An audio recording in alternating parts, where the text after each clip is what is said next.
நாம் தமிழர் கட்சி 2026ல சாதிக்கும். ஏன்னா அது எல்லா சாதிக்கும் சம வாய்ப்பை கொடுத்ததுனாலயே அது சாதிக்கும்.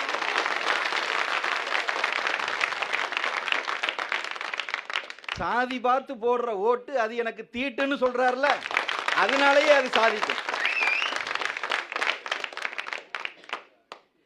கச்சத்தீவை மீட்டெடுக்கணும்னு சொல்றாருல, அதனாலயே அது சாதிக்கும். பஞ்சமர் நிலத்தை மீட்டெடுக்கணும்னு சொல்றாருல, அதனாலயே அது சாதிக்கும். குறிப்பா இஸ்லாமிய சிறைவாசிகளை அதிகாலை 6 மணிக்கு நான் திறந்து விடுறேன்னு சொல்றாருல, அதனாலயே அது சாதிக்கும்.